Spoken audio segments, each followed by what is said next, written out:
رب اشرح لي صدري ويسر لي أمري واحلل عقدة من لساني يفقه قولي رب اشرح لي صدري ويسر لي أمري.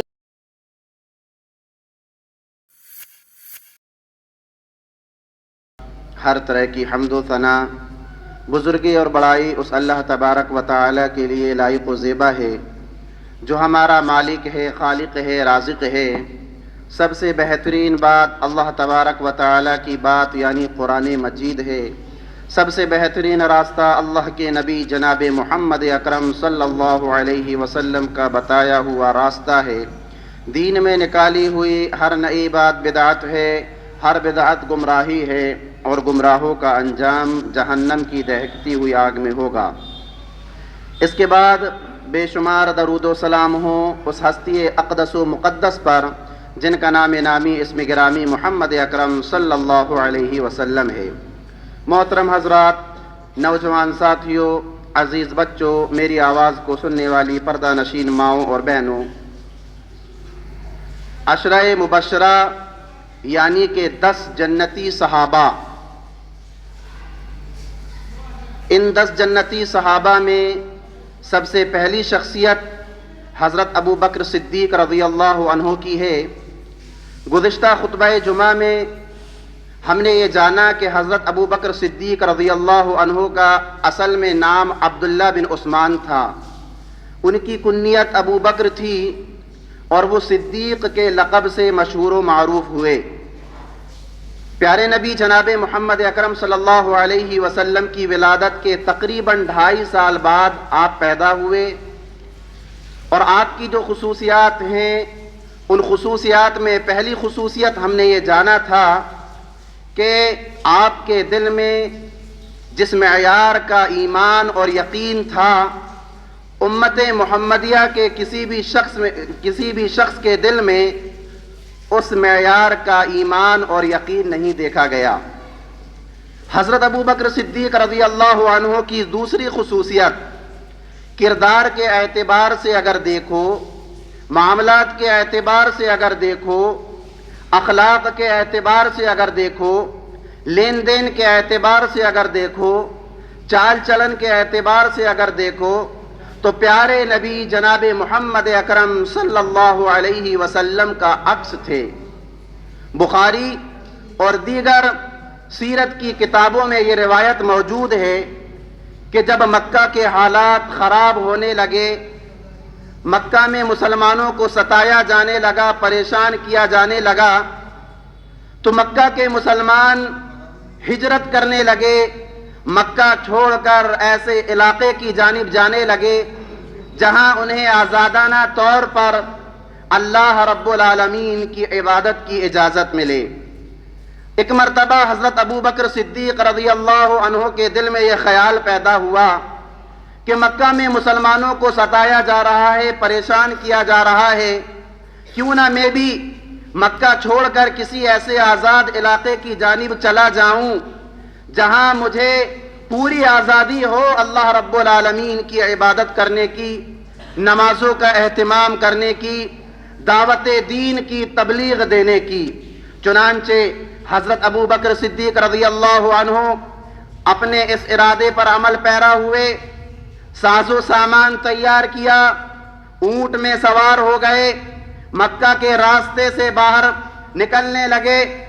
راستے میں مکہ کا سردار، مشرک سردار ابن الدغنہ وہ حضرت ابو بکر صدیق رضی اللہ عنہ سے ملتا ہے، راستے میں کھڑا ہو جاتا ہے، دیکھتا ہے کہ حضرت ابو بکر صدیق رضی اللہ عنہ ساز و سامان کے ساتھ کہیں اور کسی اور جانب جا رہے ہیں۔ ابن الدغنہ حضرت ابو بکر صدیق رضی اللہ عنہ سے پوچھتا ہے، اے ابو بکر، یہ ساز و سامان لاد کر تم کہاں جا رہے ہو؟ تمہارا ارادہ کیا ہے؟ حضرت ابو بکر صدیق رضی اللہ عنہ نے کہا، ابن الدغنہ، مکہ میں مسلمانوں کو ستایا جا رہا ہے،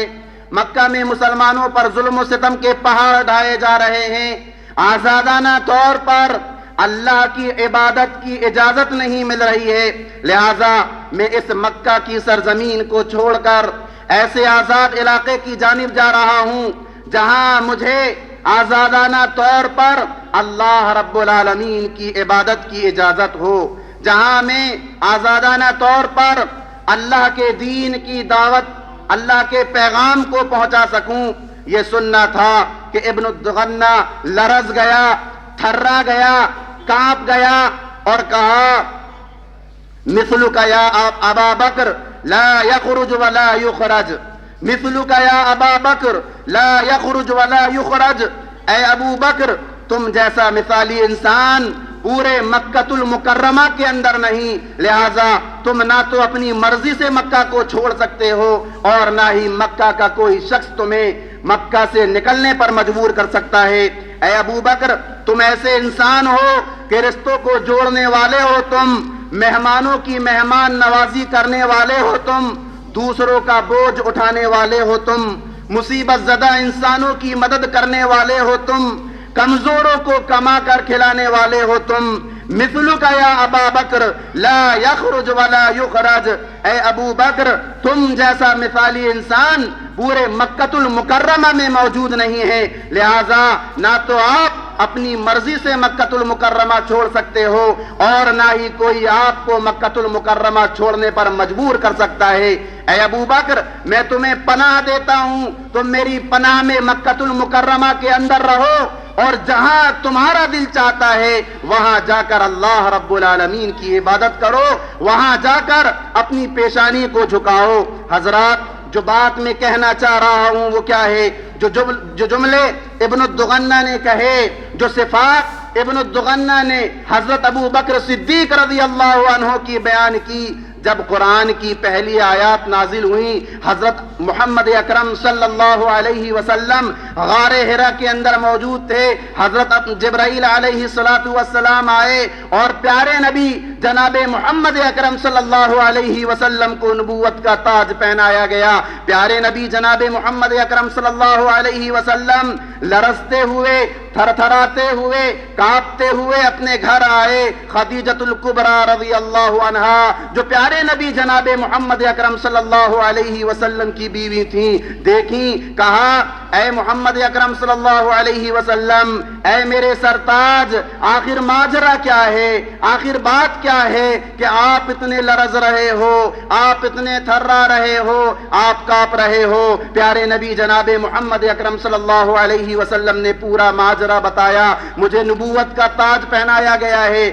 تو حضرت خدیجۃ الکبریٰ رضی اللہ عنہا نے کہا اے میرے سرتاج، اللہ رب العالمین آپ کو ضائع نہیں کرے گا، اللہ رب العالمین آپ کو بے یار و مددگار نہیں چھوڑے گا۔ کیوں؟ اس لیے کہ آپ رشتوں کو جوڑنے والے ہیں، مہمانوں کی مہمان نوازی کرنے والے ہیں، آپ دوسروں کا بوجھ اٹھانے والے ہیں، آپ مصیبت زدہ انسانوں کی مدد کرنے والے ہیں، آپ کمزوروں کو کما کر کھلانے والے ہیں، آپ اے محمد، اے میرے سرتاج، آپ کو اللہ رب العالمین کبھی ضائع نہیں کرے گا، کبھی بے یار و مددگار نہیں چھوڑے گا۔ میرے اسلامی بھائیوں، خدیجۃ الکبریٰ رضی اللہ عنہا نے جو صفات محمد عربی صلی اللہ علیہ وسلم کی گنوائیں، وہی اوصاف، وہی صفات ایک دشمن حضرت ابو بکر صدیق رضی اللہ عنہ کی گنوا رہا ہے، جو اس بات کا ثبوت ہے کہ حضرت ابو بکر صدیق رضی اللہ عنہ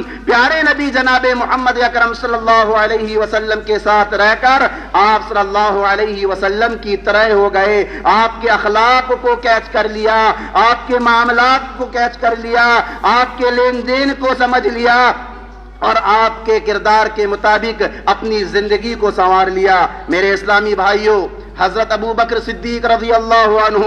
مزاج کے اعتبار سے اگر دیکھو تو حضرت ابو بکر صدیق رضی اللہ عنہ بڑے نرم مزاج تھے، بڑے رقیق القلب تھے، اللہ کا کلام اور پیارے نبی جناب محمد اکرم صلی اللہ علیہ وسلم کا جب فرمان سنتے، اللہ کا کلام جب پڑھتے، قرآن مجید کی تلاوت جب کیا کرتے تھے، ان کا دل لرز جایا کرتا تھا، ان کا دل کانپ جایا کرتا تھا۔ بے ساختہ حضرت ابو بکر صدیق رضی اللہ عنہ کے آنکھوں سے آنسو بہ نکلتے تھے، جیسا کہ حدیث میں آتا ہے، مکی زندگی کا واقعہ ہے۔ حضرت ابو بکر صدیق رضی اللہ عنہ نے اپنے گھر کے صحن میں ایک چھوٹی سی مسجد بنا رکھی تھی، جس میں وہ فرض نمازوں کے ساتھ ساتھ نوافل نماز کا بھی اہتمام کیا کرتے تھے۔ یہ اس وقت کی بات ہے جبکہ فرض نمازیں جماعت کے ساتھ فرض نہیں ہوئی تھیں، تو حضرت ابو بکر صدیق رضی اللہ عنہ نے اپنے گھر کے صحن میں،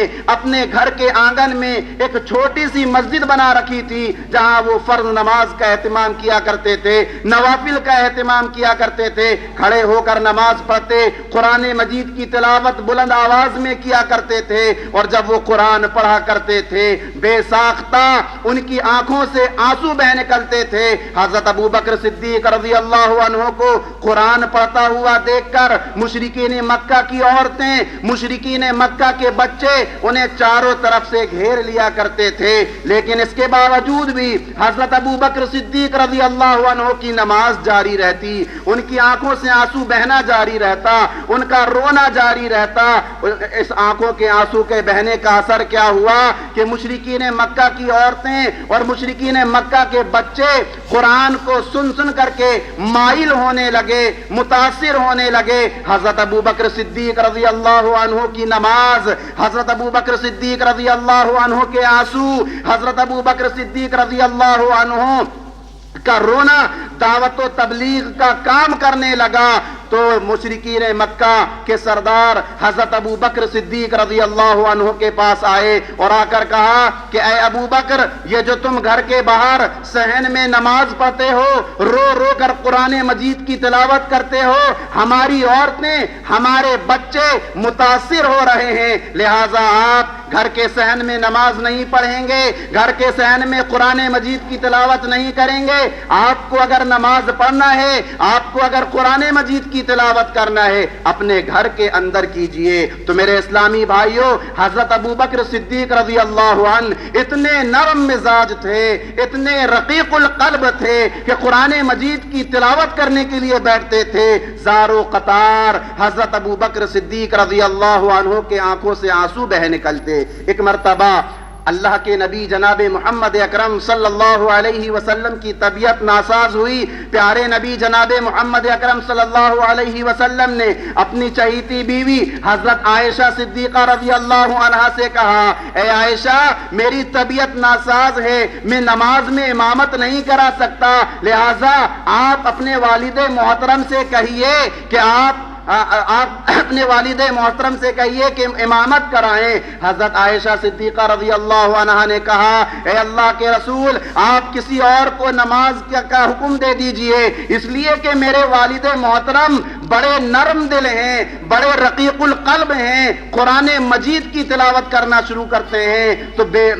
زار و قطار ان کی آنکھوں سے آنسو بہ نکلتے ہیں، وہ بیمار ہو جاتے ہیں، وہ کمزور ہو جاتے ہیں، لہٰذا آپ کسی اور کو جو ہے اجازت دے دیجئے۔ تو حضرت ابو بکر صدیق رضی اللہ عنہ مزاج کے اعتبار سے بڑے نرم مزاج تھے اور بڑے رقیق القلب تھے۔ اسی طرح سے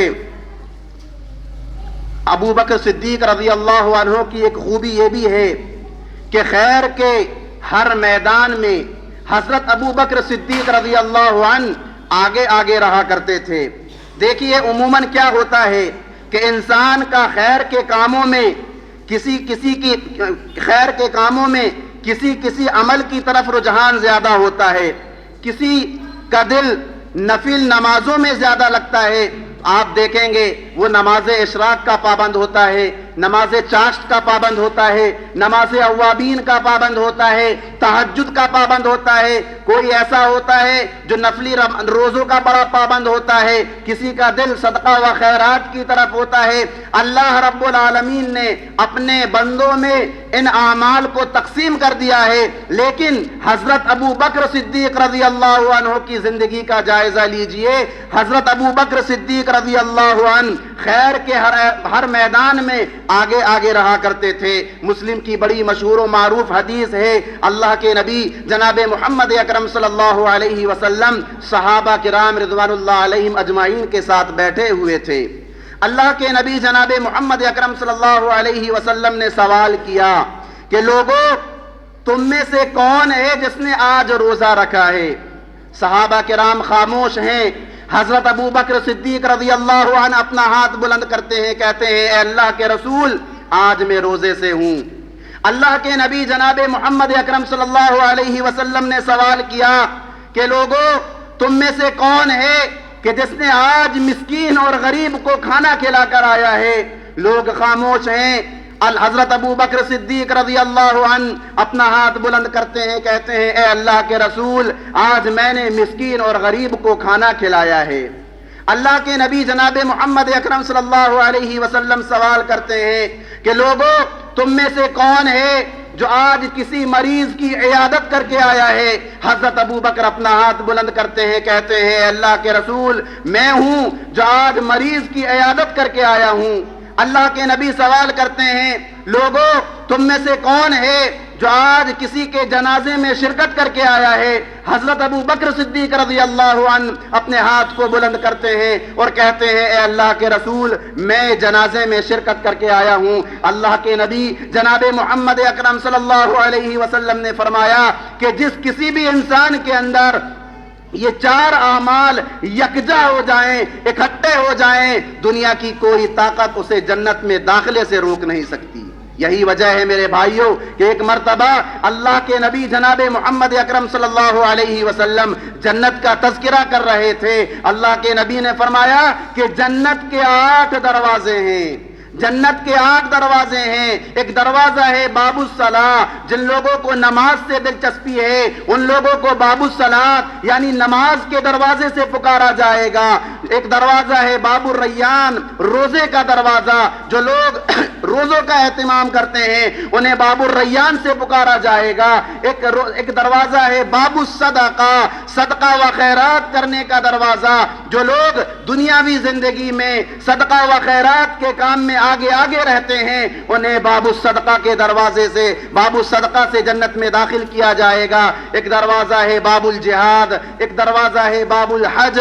تو مختلف 8 قسم کے دروازے ہیں اور لوگوں کو جو ہے ان دروازوں سے پکارا جائے گا۔ اللہ کے نبی جناب محمد اکرم صلی اللہ علیہ وسلم جب یہ حدیث بیان کر رہے تھے، حضرت ابو بکر صدیق رضی اللہ عنہ کھڑے ہوئے اور کہا اے اللہ کے رسول، کیا ایسا بھی کوئی خوش نصیب ہو سکتا ہے، کیا کوئی ایسا بھی سعادت مند ہو سکتا ہے کہ جسے 8 دروازوں سے پکارا جائے، 8 دروازوں سے پکارا جائے کہ یہاں سے تم جنت میں داخل ہو جاؤ، یہاں سے تم جنت میں داخل ہو جاؤ۔ اللہ کے نبی جناب محمد اکرم صلی اللہ علیہ وسلم نے فرمایا ہاں ایسا بھی شخص ہے، اور اے ابو بکر وہ تم ہی ہو، وہ تم ہی ہو کہ جسے محشر کے میدان میں ان 8 دروازوں سے جنت میں داخلے کے لیے بلایا جائے گا۔ کیوں میرے اسلامی بھائیوں؟ اس لیے کہ حضرت ابو بکر صدیق رضی اللہ عنہ کی زندگی میں نماز بھی ہے،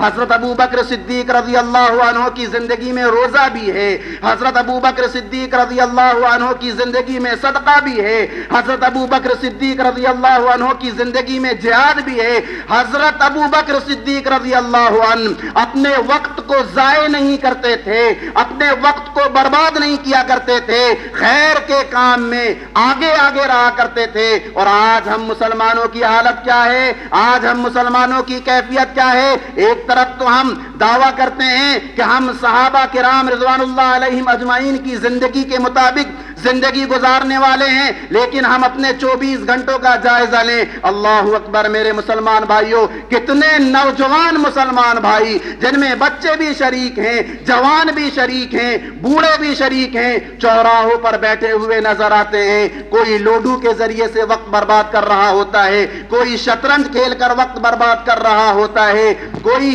کسی طرح کا ناجائز کام کھیل کر کے جو ہے اپنے وقت کو ضائع کر رہا ہوتا ہے۔ میرے اسلامی بھائیوں، وقت کو ضائع نہ کیجئے، وقت کو برباد نہ کیجئے۔ اس وقت کو، یہ جو وقت ہمیں ملا ہوا ہے، اس کو اللہ رب العالمین کی رضا کے لیے، اللہ رب العالمین کی خوشنودی کے لیے لگانے کی کوشش کیجئے۔ تو میرے اسلامی بھائیوں، حضرت ابو بکر صدیق رضی اللہ عنہ خیر کے ہر میدان میں آگے آگے رہا کرتے تھے۔ اسی طرح سے ہم جب حضرت ابو بکر صدیق رضی اللہ عنہ کی زندگی کا جائزہ لیتے ہیں تو حضرت ابو بکر صدیق رضی اللہ عنہ کا کردار اسلام کی خدمت میں، اسلام کی نشر و اشاعت میں غیر معمولی کردار رہا۔ مکی زندگی میں مشرکین مکہ جب مسلمانوں کو ستا رہے تھے، مسلمانوں کو پریشان کر رہے تھے، خصوصاً جو لوگ بوڑھے تھے، جو لوگ کمزور تھے، جو لوگ غلام تھے، ایسے لوگوں کو زیادہ تر مشق ستم بنایا جا رہا تھا۔ ان کمزور اور غلام قسم کے لوگوں میں ایک تھے حضرت بلال حبشی رضی اللہ عنہ۔ حضرت بلال حبشی رضی اللہ عنہ جب انہوں نے اسلام کو قبول کیا تو ان کا جو سردار تھا امیہ بن خلف، اس نے حضرت بلال حبشی رضی اللہ عنہ پر ظلم کرنا شروع کر دیا۔ مکہ کی تپتی ہوئی ریت میں انہیں لٹا دیا جاتا تھا، ان کے سینے پر پتھر رکھ دیا جاتا تھا، ان کو مارا جاتا تھا، پریشان کیا جاتا تھا۔ ایک مرتبہ حضرت ابو بکر صدیق رضی اللہ عنہ کا گزر ہوا، دیکھا کہ حضرت بلال حبشی رضی اللہ عنہ کا سردار امیہ بن خلف حضرت بلال حبشی رضی اللہ عنہ پر ظلم کے پہاڑ ڈھا رہا ہے، انہیں پریشان کر رہا ہے، انہیں تکلیف میں مبتلا کر رہا ہے۔ امیہ بن خلف کے پاس گئے اور کہا، اے امیہ بن خلف، تم جس قدر چاہو قیمت لے لو اور بلال حبشی رضی اللہ عنہ کو آزاد کر دو۔ چنانچہ ایک گنا قدر قیمت دے کر حضرت ابو بکر صدیق رضی اللہ عنہ نے حضرت بلال حبشی رضی اللہ عنہ کو آزاد کرا دیا۔ ایسے بے شمار غلام ہیں جن کو حضرت ابو بکر صدیق رضی اللہ عنہ نے اپنے پیسوں کے ذریعے سے آزاد کرایا۔ اسی طرح سے میرے اسلامی بھائیوں، حضرت ابو بکر صدیق رضی اللہ عنہ کی منقبت اور ان کی قربانی کا ایک پہلو یہ بھی ہے کہ سفر ہجرت میں انہوں نے پیارے نبی جناب محمد اکرم صلی اللہ علیہ وسلم کی رفاقت اپنائی۔ یہ وہ سفر تھا کہ جہاں قدم قدم پر موت کے بادل منڈلا رہے تھے، لیکن اس کے باوجود بھی حضرت ابو بکر صدیق رضی اللہ عنہ نے پیارے نبی جناب محمد اکرم صلی اللہ علیہ وسلم کا ساتھ نہیں چھوڑا۔ آپ صلی اللہ علیہ وسلم حضرت ابو بکر صدیق رضی اللہ عنہ کے ساتھ مدینہ کی طرف جا رہے تھے۔ ابو بکر صدیق رضی اللہ عنہ کبھی پیارے نبی کے آگے چل رہے ہیں، کبھی پیارے نبی کے پیچھے چل رہے ہیں، کبھی پیارے نبی کے دائیں چل رہے ہیں، کبھی پیارے نبی کے بائیں چل رہے ہیں۔ پیارے نبی جناب محمد اکرم صلی اللہ علیہ وسلم نے پوچھا، اے ابو بکر، آخر ماجرا کیا ہے؟ آخر مسئلہ کیا ہے؟ آپ کبھی ہمارے آگے ہو جاتے ہو، آپ کبھی ہمارے پیچھے ہو جاتے ہو، آپ کبھی ہمارے دائیں ہو جاتے ہو، آپ کبھی ہمارے بائیں ہو جاتے ہو، مسئلہ کیا ہے؟ پریشانی کیا ہے؟ حضرت ابو بکر صدیق رضی اللہ عنہ نے کیا جواب دیا؟ حضرت ابو بکر صدیق رضی اللہ عنہ نے کہا، اے اللہ کے رسول، جب میں آگے کو چل رہا ہوتا ہوں میرے دل میں یہ خیال پیدا ہوتا ہے کہ کہیں پیچھے سے کوئی دشمن آپ پر حملہ نہ کر دے، اس لیے میں پیچھے کی طرف چلا جاتا ہوں کہ پیچھے سے اگر دشمن حملہ کرے گا تو سب سے پہلا وار میرے اوپر ہوگا۔ اور جب میں پیچھے کی طرف ہوتا ہوں، اے اللہ کے رسول، میرے دل میں یہ خیال پیدا ہوتا ہے کہ آگے کوئی دشمن گھات تو نہیں لگائے ہوئے ہے، اور اگر ایسا ہے تو میں آگے کی طرف چلا جاتا ہوں، اگر دشمن حملہ کرے گا تو سب سے پہلا وار میرے اوپر ہوگا۔ میں دائیں بھی اسی سوچ کے ساتھ ہوتا ہوں، میں بائیں بھی اسی سوچ کے ساتھ ہوتا ہوں۔ میرے اسلامی بھائیوں، آپ صلی اللہ علیہ وسلم اس جانثاری کے ساتھ خطرات سے بھرے ہوئے سفر میں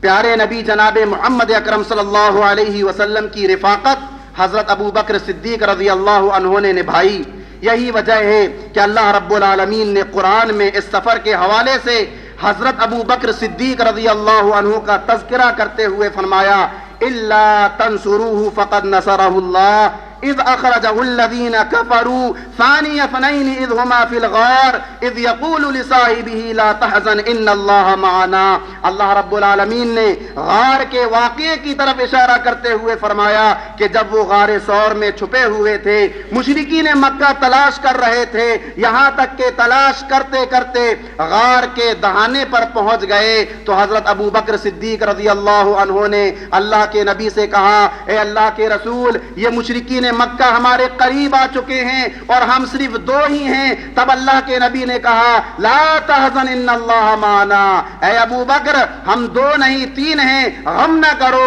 ہمارے ساتھ اللہ رب العالمین ہے۔ تو میرے اسلامی بھائیوں، اس پر خطر سفر میں، جس سفر میں موت کے بادل منڈلا رہے تھے، حضرت ابو بکر صدیق رضی اللہ عنہ نے پیارے نبی جناب محمد اکرم صلی اللہ علیہ وسلم کا ساتھ دیا۔ اسی طرح سے حضرت ابو بکر صدیق رضی اللہ عنہ کی خدمت اسلام کے حوالے سے ایک بہت بڑی خوبی یہ بھی ہے کہ انہوں نے اپنا مال، اپنا پیسہ، اپنی دولت سب کچھ اسلام کے نام پر وقف کر دیا۔ جب بھی پیارے نبی جناب محمد اکرم صلی اللہ علیہ وسلم نے اعلان کیا، تب حضرت ابو بکر صدیق رضی اللہ عنہ نے اپنا مال اللہ کے راستے میں قربان کر دیا۔ ابو داؤد کی حدیث ہے، حضرت عمر بن خطاب رضی اللہ عنہ بیان کرتے ہیں کہ ایک دن پیارے نبی جناب محمد اکرم صلی اللہ علیہ وسلم نے ہمیں صدقہ کرنے کا حکم دیا۔ اس وقت میرے پاس مال بہت زیادہ تھا، میرے دل میں یہ خیال پیدا ہوا کہ ابو بکر ہر معاملے میں مجھ سے سبقت لے جاتے ہیں، آج مال میرے پاس زیادہ ہے، میں زیادہ اللہ کے نبی کو دوں گا اور ابو بکر سے سبقت لے جاؤں گا، لہٰذا میرے گھر میں جو مال تھا اس کا آدھا حصہ میں پیارے نبی جناب محمد اکرم صلی اللہ علیہ وسلم کی خدمت میں لے کر حاضر ہوا۔ اللہ کے نبی نے پوچھا، اے عمر تم اپنے گھر میں کیا چھوڑ کر آئے ہو؟ میں نے جواب دیا، آدھا مال آپ کی خدمت میں لایا ہے اور اتنا ہی مال اپنے گھر والوں کے لیے چھوڑا ہے۔ اس کے بعد حضرت ابو بکر صدیق رضی اللہ عنہ اپنا مال لے کر کے آتے ہیں۔ اللہ کے نبی پوچھتے ہیں، اے ابو بکر تم اپنے گھر میں کیا چھوڑ کر آئے ہو؟ حضرت ابو بکر صدیق رضی اللہ عنہ کہتے ہیں، اللہ کی محبت اور پیارے نبی جناب محمد اکرم صلی اللہ علیہ وسلم کی محبت۔ حضرت عمر بن خطاب رضی اللہ عنہ کہتے ہیں، میں یہ سوچنے پر مجبور ہو گیا کہ اے عمر تم کبھی بھی کسی بھی چیز میں، کسی بھی معاملے میں ابو بکر سے سبقت نہیں لے جا سکتے، ابو بکر سے آگے نہیں بڑھ سکتے۔ یہ تھے حضرت ابو بکر صدیق رضی اللہ عنہ۔ اسی طرح سے قرآن مجید میں اللہ تبارک و تعالی نے حضرت ابو بکر صدیق رضی اللہ عنہ کو ایک ٹائٹل دیا ہے جس میں حضرت ابو بکر صدیق رضی اللہ عنہ کو اولو الفضل کے لقب سے ملقب کیا گیا۔ اولو الفضل کہتے ہیں فضیلت والی شخصیت، بزرگ شخصیت، عظیم ہستی۔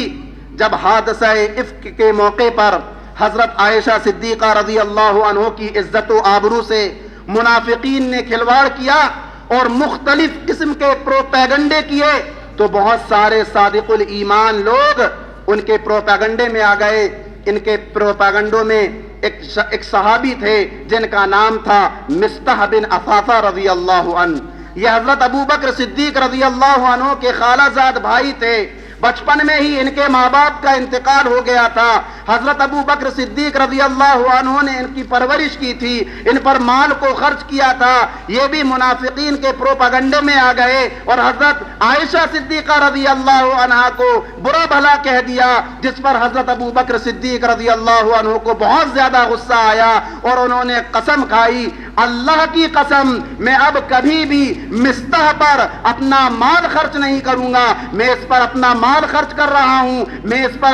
اس کے جو ہے ضرورتوں کو پورا کر رہا ہوں، اور آج یہ میری بیٹی عائشہ پر الزام لگانے والوں کا ساتھ دے رہا ہے۔ اللہ کی قسم اب میں کبھی بھی مصطح بن اثاثہ پر اپنا مال خرچ نہیں کروں گا۔ جب ان کی زبان سے یہ کلمات نکلے، اللہ رب العالمین نے قرآن مجید کی آیت کریمہ نازل کر دی، وَلَا يَأْتَلِ أُولِي الْفَضْلِ مِنْكُمْ وَالسَّعَةِ أَنْ يُؤْتُوا أُولِي الْقُرْبَى وَالْمَسَاكِينَ وَالْمُهَاجِرِينَ فِي سَبِيلِ اللَّهِ، کہ تم میں سے جو فضیلت اور بزرگی والے ہیں انہیں ایسی قسمیں نہیں کھانا چاہیے کہ وہ رشتہ داروں کو نہیں دیں گے، مسکین کو نہیں دیں گے، مہاجروں کو نہیں دیں گے۔ حضرت مصطح بن اثاثہ رضی اللہ عنہ یہ حضرت ابو بکر کے رشتہ دار بھی تھے، غریب اور مسکین بھی تھے، مہاجر بھی تھے۔ اللہ تبارک و تعالی نے کہا کہ تم میں سے جو فضیلت والے لوگ ہیں، بزرگ لوگ ہیں، انہیں ایسی قسمیں نہیں کھانا چاہیے کہ وہ رشتہ داروں کو نہیں دیں گے، مسکینوں کو نہیں دیں گے، مہاجروں کو نہیں دیں گے۔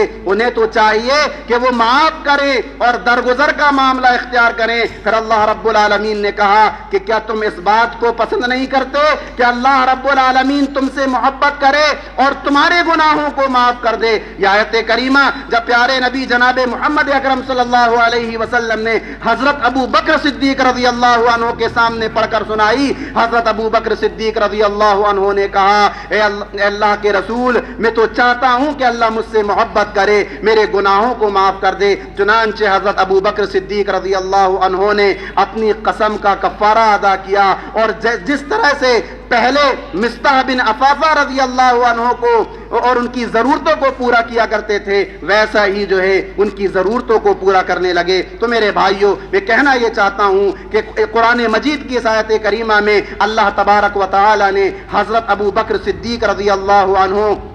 کو جو ہے اولو الفضل کہا ہے، فضیلت والی شخصیت کہا ہے۔ تو جس کو اللہ رب العالمین فضیلت والی شخصیت قرار دے دے تو ہم اور آپ کون ہوتے ہیں جو ان کو ان کے مقام اور مرتبے سے گرا سکیں؟ تو میرے بھائیوں، یہ حضرت ابو بکر صدیق رضی اللہ عنہ کی شخصیت کا ایک پہلو تھا۔ دوسرا پہلو وہ ہے کہ جہاں آپ صلی اللہ علیہ وسلم کی آخری زندگی میں حضرت ابو بکر صدیق رضی اللہ عنہ نے جو ساتھ دیا اور پھر خلافت کی ذمہ داری جو ملی، اور جب خلیفہ بنے اور خلیفہ بننے کے بعد حضرت ابو بکر صدیق رضی اللہ عنہ نے جو کارنامے انجام دیے وہ اس سے بھی زیادہ دلچسپ اور عظیم ہیں، جن کو انشاءاللہ آئندہ خطبات میں آپ حضرات کے سامنے بیان کیا جائے گا۔ اللہ تبارک و تعالیٰ سے دعا ہے الہ العالمین ہم تمام کے تمام مسلمانوں کو صحابہ کرام رضوان اللہ علیہم اجمعین کی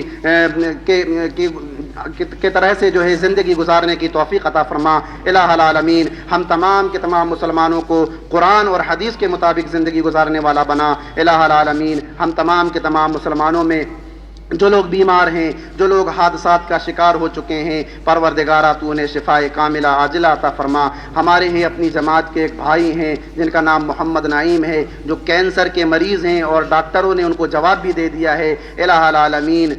تیرے سامنے جو ہے شفا کا دروازہ کھلا ہوا ہے، پروردگارہ تو انہیں شفائے کاملہ عاجلہ عطا فرما۔ الہ العالمین ہمارے وہ بھائی، ہماری وہ بہنیں جو اس دنیا سے رخصت ہو گئے، پروردگارہ تو ان کے گناہوں کو معاف کر دے، ان کی نیکیوں کو قبول کر لے، ان کی قبر کو جنت کا باغیچہ بنا دے، انہیں اپنی جنت میں داخل فرما۔ الہ العالمین ہم تمام کے تمام مسلمانوں کو بروز قیامت جہنم کی دہکتی ہوئی آگ سے بچا کر اپنی جنت میں داخل فرما۔ آمین ثم آمین، وآخر دعوانا ان الحمد للہ رب العالمین۔